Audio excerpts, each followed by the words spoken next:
Hola a todas las ciudadanas moradas, muchas gracias por acompañarme nuevamente en esta segunda parte de este módulo de liderazgo femenino. Vamos a continuar con lo que hemos dejado pendiente la semana pasada. Justamente en la clase pasada vimos que liderazgo morado es un término que podíamos usarlo de dos maneras, refiriéndonos a las mujeres exclusivamente como líderes, o también podemos usar el mismo término liderazgo femenino para hablar de un estilo de liderazgo. Y si hablamos de un modelo de liderazgo, entonces el modelo femenino puede darse por mujeres como por hombres. Por lo tanto, es importante tener presente estos dos conceptos. Pero el día de hoy, ¿qué es lo que vamos a hacer? El día de hoy vamos a ver cómo y por qué es que hemos dicho al final de la clase pasada que el empoderamiento femenino podría llevar a feminizar la política como reto para el siglo XXI. Pues si se cumple este reto, en realidad el liderazgo femenino constituiría lo que yo llamo la evolución humana y social del siglo XXI. Porque después de aproximadamente 5.000 años de que en todo el mundo ha imperado la cultura machista, pues el liderazgo femenino podría mostrar un modelo de cómo podemos trabajar y convivir en igualdad tanto los hombres como las mujeres. Ahora, ¿por qué es que considero que el liderazgo femenino constituye la evolución humana y social del siglo XXI? Por estas 6 razones, o por estos 6 motivos, o por estos 6 criterios que voy a continuación a desarrollar, si ustedes me lo permiten. La noción de liderazgo está evolucionando. Se adapta mejor, el liderazgo femenino se adapta mejor a las demandas del siglo XXI. Es la oportunidad de rescatar lo que la cultura matrística existió durante muchos años en la evolución humana y que luego lo voy a explicar de qué se trata. Las neurociencias demuestran el potencial femenino. Se ha diversificado la relación social intergénero y finalmente no es cosa rara ver actualmente cómo el empoderamiento femenino está en pleno auge en todo el mundo. Vamos a desarrollar cada uno de esos aspectos uno por uno. Comencemos por la noción de liderazgo. La noción de liderazgo en los últimos años, especialmente en las últimas 2 décadas, ha evolucionado bastante y eso ha permitido que el modelo femenino de liderazgo comience a aparecer como una alternativa muy importante. Hasta la década del 60 del siglo pasado podía ser la mentalidad más o menos como esta viñeta de Mafalda, en donde pues los 3 niños están jugando y entonces este chico, ¿cómo se llama este chico? Bueno, este chico dice, bueno, entonces Manolito es el ministro de Finanzas, yo el canciller y vos, y Mafalda pues toma la iniciativa y dice, yo soy el presidente. Y entonces Manolito se molesta y dice que eso es un absurdo, que cómo puede una mujer ser presidente. Claro, es que como dije la semana pasada, en la clase pasada, hasta la década del 60 el liderazgo femenino casi no existía, ¿no? Y estamos hablando de hace solo 50 años, ¿eh? ¿Por qué? Porque durante varios miles de años imperó el modelo masculino de liderazgo. Justamente en este esquema que también lo planteé la clase pasada, el liderazgo tradicional comenzó aproximadamente en el 4000, hace como 6000 años comenzó, más o menos desde el 4000 años antes de Cristo, se impuso un liderazgo en donde el líder era sinónimo de jefe, es decir, el líder y el jefe gobernaban o lideraban una organización desde el modelo de la directividad, es decir, de la dominación, del ordenamiento y de la imposición. este modelo de liderazgo tradicional ya viene durando cerca de 6.000 años, pero como el mundo ha cambiado, el mundo ha pasado de ser un mundo jerarquizado, ordenadito, a ser un mundo en red. Y este mundo en red está permitiendo que aparezcan nuevos modelos de liderazgo. Y estos liderazgos del siglo XXI, como son el liderazgo consciente, el liderazgo de servicio y el liderazgo generativo, pues se parecen mucho al modelo de liderazgo femenino. También vimos la clase pasada cómo el liderazgo tradicional se basaba en unos niveles bastante inferiores de conciencia, mientras que el liderazgo del siglo XXI es un liderazgo que tiene como requisito niveles superiores de conciencia. Esto lo vimos en la clase pasada. La nueva concepción del liderazgo, entonces, es que el liderazgo es un fenómeno social, no individual. Cuando el liderazgo era muy individual, entonces los hombres eran los que realmente tomaban la delantera del liderazgo. Pero cuando el liderazgo es un fenómeno social, se necesita mucho de las relaciones interpersonales. Y en este caso las mujeres tienen una ventaja.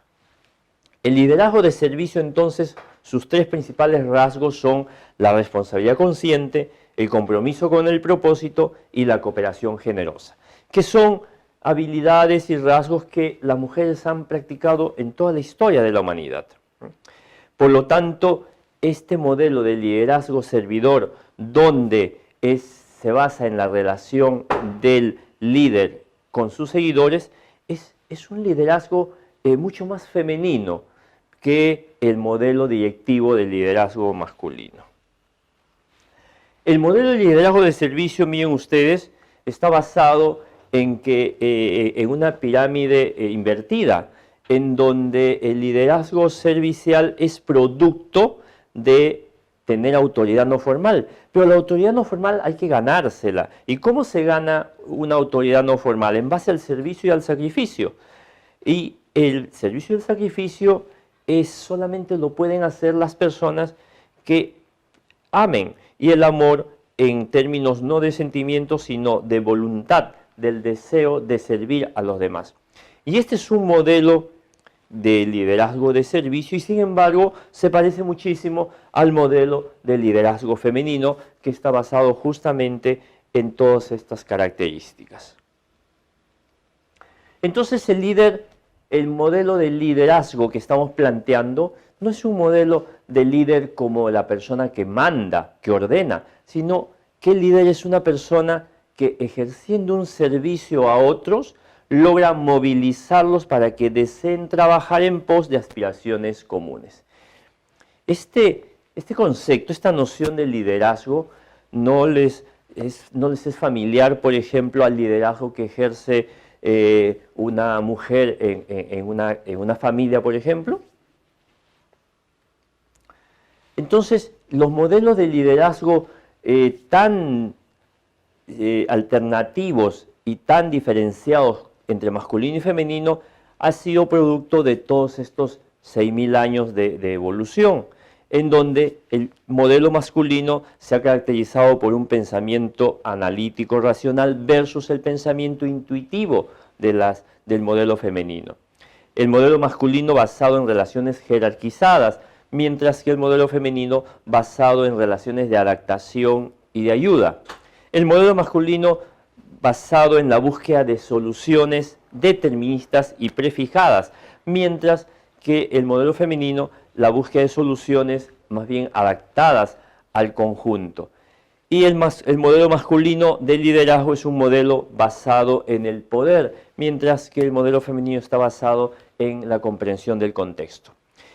Para este siglo XXI necesitamos mucho más este tipo de rasgos que el del modelo masculino. Entonces, finalmente, ¿qué cosa es liderar en femenino? Liderar en femenino, entonces, es utilizar lo emocional en vez de lo puramente racional. Es decir, la escucha activa principalmente, más que el hablar. La empatía, que tiene que ver con la comprensión del otro y el autoconocimiento.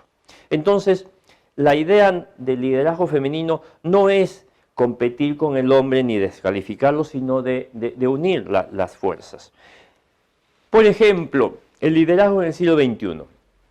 Las características de lo que se necesita en un líder en este siglo XXI.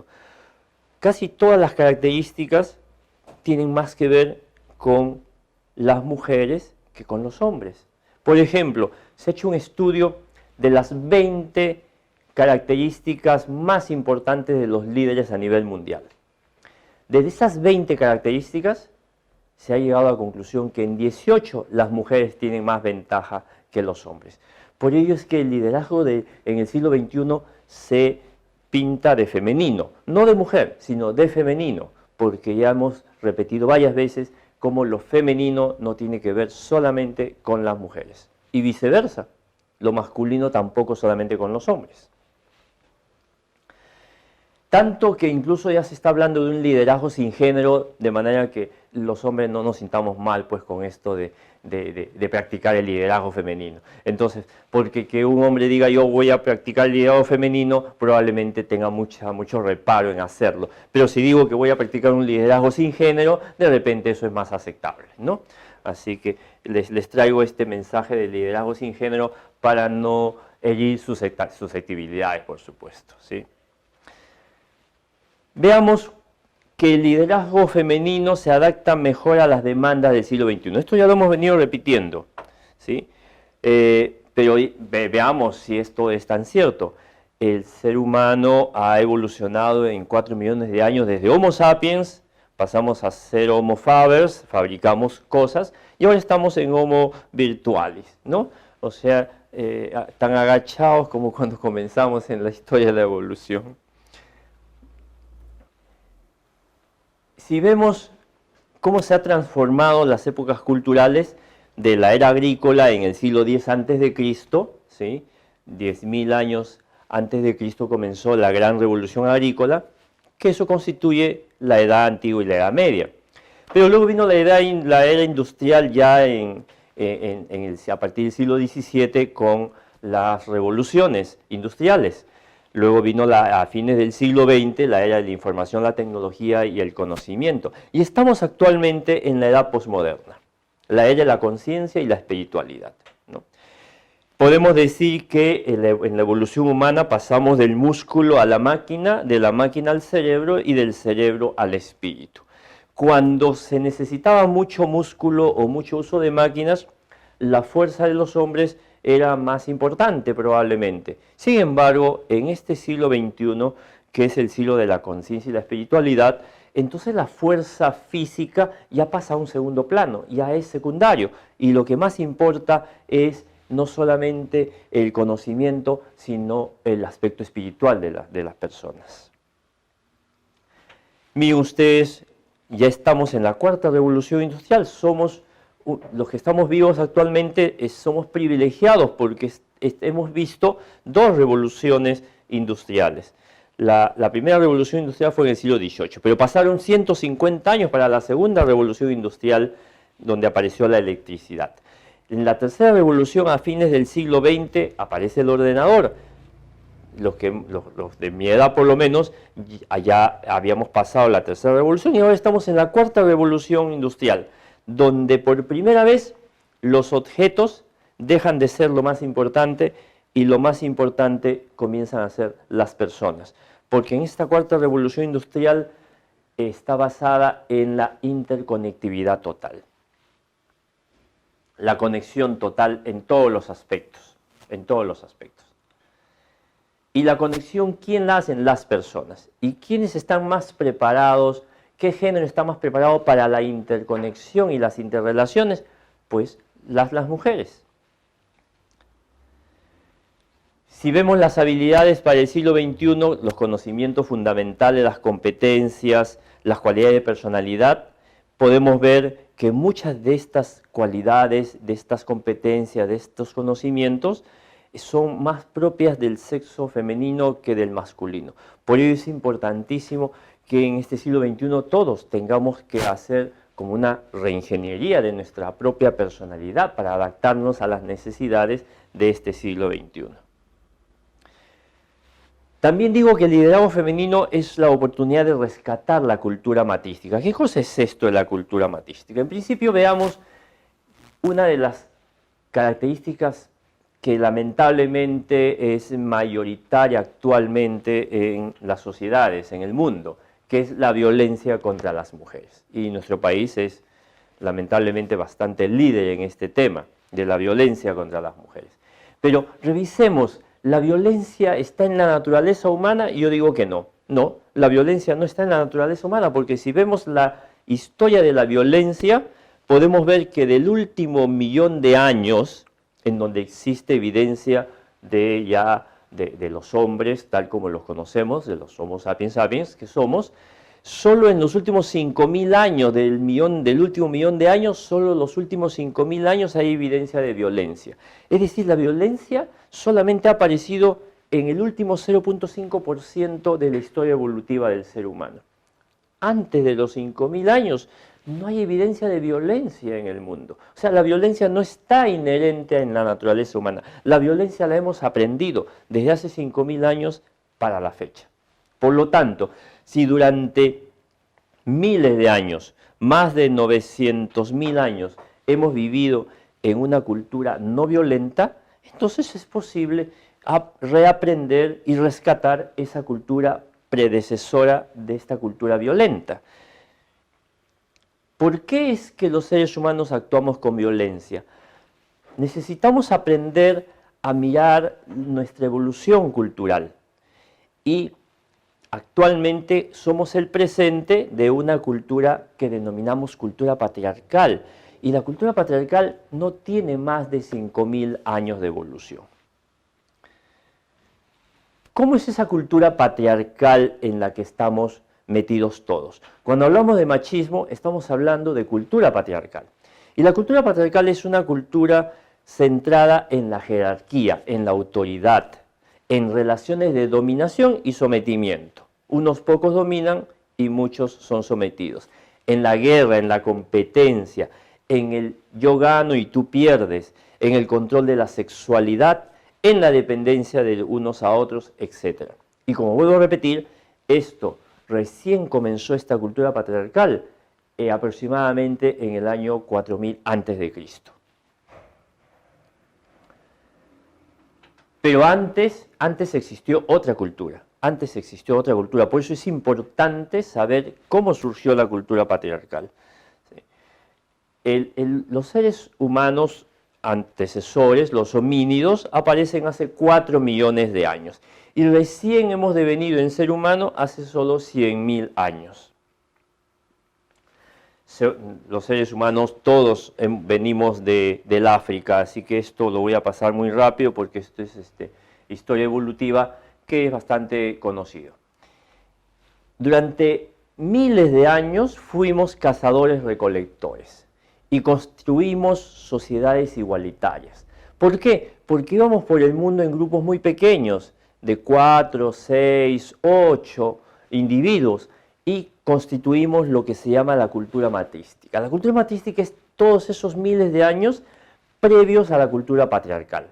Y la cultura matrística no tiene que ver con las mujeres, no es matriarcado, la cultura matrística no es matriarcal, porque la cultura matriarcal es igual que la patriarcal, solamente cambiando el género. La cultura matrística viene de matriz, que viene del ámbito protector. Por lo tanto, matrístico se puede ser hombre y se puede ser mujer, y tampoco podrían no ser ninguno de los dos. De manera que matrístico no se relaciona directamente, no se corresponde con el sexo femenino. ¿Sí? Y la cultura matrística es lo que permitió que aparezca la revolución cognitiva, es decir, que el cerebro creciera. Antes de la cultura matrística, nuestro cerebro tenía la tercera parte de lo que tiene actualmente. ¿Qué cosa lo hizo crecer? La cultura matrística centrada en un sentimiento que es lo que nos caracteriza a los seres humanos, que es el amor. En la cultura matrística, al estar conviviendo varias personas y compartiendo la vida varias personas, surge lo que se llama la aceptación del otro y que a eso le llamamos amor. Y justamente el amor es lo que hizo que apareciera la revolución cognitiva, que nuestro cerebro se vuelva cada vez más inteligente. Y eso lo vemos todos los días. En la relación madre-hijo aparece la inteligencia del ser humano. Por ello es que nuestro desarrollo ontológico de nuestra inteligencia se la debemos a la relación amorosa con una mamá que nos amaba de manera incondicional. Justamente el lenguaje humano es producto de esa relación amorosa de madre-hijo. El Gran Paleolítico entonces es lo que llamamos a toda la cultura matrística hasta hace 10.000 años, en donde comienza el Neolítico. Esa cultura paleolítica durante miles de años, más de 900.000 años, vivieron en cultura matrística, es decir, donde la identidad era grupal, donde se ayudaban mutuamente, donde la generosidad era el mayor valor social y la tendencia era al igualitarismo, porque realmente todo era de todos en ese espacio. Por lo tanto, esta convivencia en cooperación no es ajeno al ser humano, está en la historia de nuestra humanidad por miles de años. Y lo prueban los restos arqueológicos y también las estatuillas que han sido recuperadas. Si podemos ver entre el año de hace 100.000 años y hace 10.000 años, en toda Europa occidental, donde han estado los seres más desarrollados, se han descubierto todas estas estatuillas y todas se refieren a la reverencia por la mujer. Es decir, a la mujer no solo se la respetaba, se la reverenciaba, especialmente a la mujer madre. El mito de la diosa madre existe en todas las culturas antiguas, Quiere decir que durante miles de años los grupos humanos respetaban y honraban a la mujer. Pero luego vino la revolución agrícola, hace 10.000 años. Nos volvimos sedentarios, aparecieron las grandes ciudades gracias a que el movimiento agrícola, la actividad agrícola genera bastantes productos alimenticios y por lo tanto la gente comenzó a juntarse en pueblos cada vez más mayores. Y eso hizo que aparecieran, a partir del año 4000 a.C., las invasiones. Hubo invasiones del oeste europeo, ¿no? Esas invasiones lo que hicieron fue crear el patriarcado. ¿Por qué? Porque los invasores indoeuropeos desarrollaron una actividad diferente que la agricultura. Desarrollaron el pastoreo. El pastoreo es una actividad de crianza de animales. Cuando tú tienes un conjunto de animales por criar, lo primero que haces es ponerle límites para que no se vayan, digamos, porque los animales se mueven por su cuenta. Al ponerle límites, aparece en la mente humana la noción de propiedad privada. Por primera vez, hace 6.000 años, porque fue 4.000 años antes de Cristo, aparece en la mente humana la noción de propiedad privada. Y a partir de eso cambia la emocionalidad, pasa de la emocionalidad del amor a la emocionalidad del temor, de la envidia, de la ambición. Y entonces aparece todo lo que llamamos cultura patriarcal. Es decir, solo tiene 6.000 años de evolución la cultura patriarcal. ¿En qué? En el desarrollo de grandes civilizaciones, en la diferenciación sexual del trabajo, los hombres a la caza, a cazar, me refiero a la caza de animales, a la búsqueda de alimentos, la mujer dedicada al cuidado y a la protección de la prole y a la actividad reproductiva y de cuidado y de la siembra y del cuidado de los hijos. Y para eso aparece el control de la procreación con fines puramente económicos.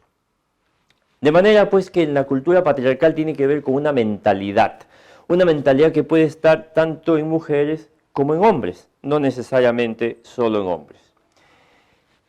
Ahora, en este siglo XXI, una de las cosas que más se ha desarrollado son las neurociencias. Y las neurociencias, ¿qué cosas nos vienen a decir acerca del funcionamiento del cerebro? nos ha mostrado todo un potencial femenino que desconocíamos. Por ejemplo, las investigaciones del cerebro humano y de género nos muestran en principio diferencias. El cerebro masculino es diferente que el cerebro femenino. Eso ya está más que demostrado, tanto a nivel estructural como a nivel funcional. ¿Y cómo son esas diferencias entre el cerebro del hombre y de la mujer? Se puede llegar más o menos a esta definición, que el cerebro masculino tiene una mente más sistematizadora. Y ello porque eso tiene que ver con la evolución biológica. Durante miles de años el hombre se dedicó a cazar. Para cazar se necesita, la caza es una actividad muy sistematizada, es una actividad incluso lineal, donde se tiene que respetar cada paso y además poner atención completamente a un solo objetivo. Esa actividad de la caza, que es una actividad sistematizadora, hizo que nuestro cerebro masculino funcionara de esa manera, muy sistematizador, pensando en el resultado final y utilizando todos los medios posibles para lograrlo. En cambio, el cerebro femenino se desarrolló en otro ámbito, en el ámbito del cuidado de la prole, en el ámbito de la reproducción, en el ámbito del cuidado de la siembra, y entonces es un cerebro muy preparado para las relaciones entre las personas. Durante miles de años la mujer fue el centro de las relaciones en un grupo humano. Por lo tanto, su mente es empatizadora, es decir, la empatía es la característica más importante del cerebro femenino. Pero no solamente hay diferencias estructurales en el cerebro femenino, también hay diferencias genéticas. Si podemos ver, como todos sabemos, ¿no es cierto?, el cromosoma X determina el sexo de la mujer y el cromosoma Y determina el sexo del varón. Pero miren ustedes la diferencia enorme entre el cromosoma femenino X y el cromosoma masculino Y. El cromosoma femenino X contiene 1350 genes, mientras que el cromosoma masculino Y solo contiene 60 genes, ¿no? Las mujeres no tienen mucho este conocimiento, por eso no saben el enorme potencial genético que tienen comparado con con nuestro pequeñito cromosoma Y, ¿sí? Y por si fuera poco o mucho esto que les estoy presentando, también hay otro descubrimiento de la ciencia. Otro descubrimiento de la ciencia es que el gen Y, ese gen pequeñito que les he mostrado en la lámina anterior, ni siquiera se desarrolla desde el primer día de la gestación. Recién se activa en la 7ª semana de embarazo. ¿Qué significa que recién se activa en la 7ª semana de embarazo? Significa que durante las primeras 6 semanas de gestación, todos los embriones hemos sido femeninos. O sea, todos, hasta los más machos, que se consideran más machos, por lo menos han tenido 6 semanas de femenino, por lo menos. Sí. Así que, y esto es una muestra científica, porque esto no es filosofía ni ideología siquiera. Esto es una muestra concreta de cómo hemos tenido un desconocimiento de cómo funciona el ser humano. Es decir, miren ustedes, si el gen Y no se pone en marcha en la 7ª semana de embarazo, el cuerpo se sigue desarrollando por omisión a través de la línea femenina. Es decir, en muchos casos, si el gen Y, que de por sí es pequeño, si no se activa plenamente, entonces aparecen justamente las personas hermafroditas, por ejemplo, porque no han desarrollado plenamente el sexo masculino, ¿no? Entonces podemos afirmar que incluso hasta la religión nos muestra una idea equivocada, es decir, de que en la religión aparece como que Eva nace de la costilla de Adán, pero si seguimos lo que la genética actual nos muestra, entonces genéticamente en realidad Adán nace de la costilla de Eva, ¿no? Y además está demostrado que el primer ser no fue Adán, que se representaría al hombre, fue Eva. Todos descendemos de una Eva, no de un Adán. Así que tendríamos hasta que cambiar el primer capítulo de la Biblia, y eso ya serían palabras mayores y nos meteríamos en problemas. Pero la genética nos está mostrando cómo el ser humano está genéticamente programado para ser mujer. Así que tengámoslo presente esto. Hay diferencias cognitivas marcadas también entre el hombre y la mujer, que no quisiera entrar tanto en esto, pero las diferencias comportamentales sí son notorias y tienen que ver con la propia biología. Por ejemplo, los hombres desde muy pequeños tienen conductas más agresivas que las mujeres tienen conductas más relacionales desde muy pequeñitos. Y esto tiene que ver con la genética, con lo que hemos heredado desde tiempos inmemoriales. ¿Por qué? Porque el hombre durante miles de años necesitó tener comportamiento agresivo para salir a cazar. En cambio, las mujeres necesitaban tener un comportamiento relacional para justamente cuidar de la prole en las cuevas, ¿no?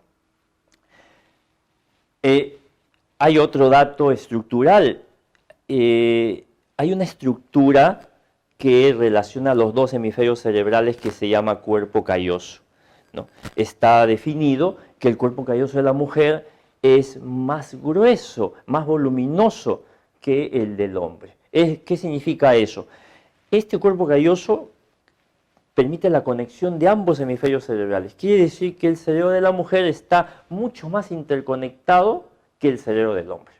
El cerebro del hombre funciona mucho más en compartimientos estancos, ¿no? Podemos mostrar, por ejemplo, esta lámina donde está caricaturizado, pero el cerebro del hombre funciona más o menos separado en compartimientos estancos. En cambio, la mujer funciona, como pueden ver en esta caricatura, digamos, que todo su cerebro está interconectado, ¿no? Por eso también las mujeres son más comunicativas que los hombres. ¿Por qué? Porque no importa por dónde esté la conversación, todo lo tienen relacionado. En cambio, los hombres lo tenemos como que compartimentalizado, ¿no? O solamente hablamos de una cosa o solo de otra cosa, ¿no? Ahora, ¿eso era necesario para qué? Para esa actividad de miles de años de la caza, era necesario tener muy claro digamos, los compartimientos de cada área del conocimiento. En cambio, la mujer necesitaba tener una visión panorámica de todo y por lo tanto en su cerebro todo está interconectado. Pero si vemos el mundo actual cómo funciona, el mundo actual, el siglo XXI, funciona como una red, es como una telaraña actualmente, más que como un organigrama, ¿no? Durante miles de años, quizás el mundo y la vida funcionó como un organigrama jerarquizado y entonces lo masculino o el hombre encajaba más o menos bien en ese modelo directivo jerarquizado. Pero actualmente que el mundo se ha vuelto una telaraña, una red, ¿no es cierto? El cerebro de la mujer es el que está mejor adaptado porque ya funciona en red el cerebro de la mujer. Se han diversificado las relaciones sociales intergénero y esto ayuda mucho a poder mirar lo femenino de otra manera, ¿no? Porque la diversidad comienza a ser aceptada plenamente, la paridad de género y la equidad de género ya es una política pública en casi todas las sociedades, ¿no? Y finalmente, para terminar, veamos que el último aspecto importante de cómo el liderazgo femenino es un modelo del siglo XXI es el auge del empoderamiento femenino. En todas partes del mundo se ven cómo las mujeres están asumiendo roles mucho más proactivos, roles realmente afirmativos, de tener voz en la sociedad. En 1995, hace solamente veintitantos años, ¿no?, se puede decir que comenzó este concepto de empoderamiento de la mujer, porque en la Cuarta Conferencia Mundial de la Mujer de Beijing del 95 es donde se adoptó el concepto de empoderamiento femenino. Es decir, esto es un fenómeno relativamente nuevo en la historia de la humanidad. Estamos viviendo un momento privilegiado de ver cómo las mujeres comienzan a dejar atrás poco a poco, ¿no es cierto?, miles de años de dominación, de sometimiento y de discriminación para pasar a tener en las mujeres un mayor empoderamiento. Pero el empoderamiento no tiene que ver con enfrentarse a los hombres ni tener más poder sobre los hombres, sino principalmente tener más poder sobre ellas mismas. Y eso lo comentó una de las pioneras del feminismo, como fue May Wollstonecraft, ¿no? Ella decía que no queremos el poder sobre los hombres, queremos el poder sobre nosotras mismas para justamente trabajar en igualdad de condiciones. La guía para el empoderamiento, todas las mujeres necesitan desarrollar estos 4 aspectos para empoderarse como tales. Su independencia financiera, su autoestima, su bienestar integral y su acceso a educación. Esos 4 aspectos son esenciales para que realmente haya un empoderamiento de la mujer. Es decir, el empoderamiento de la mujer no se va a dar porque aparezca una ley de parte de un gobierno que diga las mujeres se declaran empoderadas. No, el empoderamiento de la mujer es un trabajo de cada una, con la ayuda de los hombres, por supuesto, de tener independencia financiera, acceso a educación, bienestar integral y autoestima, por supuesto. Por eso, el Mahatma Gandhi hace 100 años ya nos dio el mensaje que debemos ser el cambio que deseamos ver en el mundo. Esto ya lo comenté la clase pasada. Entonces, para terminar, queremos construir nuestro propio camino, ¿no? Y el Partido Morado, justamente el lema es construyendo nuestro propio camino, ¿no? Pero entonces necesitamos preguntarnos qué mundo humano queremos conservar. ¿Queremos conservar este mundo patriarcal en donde termina en la discriminación de la mujer, o queremos rescatar esta cultura matrística que nos muestra que sí es posible convivir en igualdad de condiciones y convivir en la emoción que nos hace humanos, que es el amor? Entonces, para lograr rescatar esa cultura matrística, creo yo, el liderazgo femenino, este modelo centrado en la emocionalidad y en las relaciones interpersonales, pues yo creo que ayudaría muchísimo a rescatar esto que es parte de la historia de la humanidad. Cuando me dicen los seres humanos, las personas son violentas por naturaleza, yo siempre digo no, por naturaleza somos seres amorosos. Lo que pasa es que la amorosidad se desarrolló durante miles de años, pero desde hace 6.000 años se dejó de practicar de manera cultural, ¿no? Pero justamente podemos rescatar, porque en la naturaleza humana está la amorosidad. Y yo creo que el liderazgo femenino, por eso llamo al liderazgo femenino la evolución social del siglo XXI, porque nos puede ayudar a rescatar lo que es la esencia del ser humano, que es su amorosidad.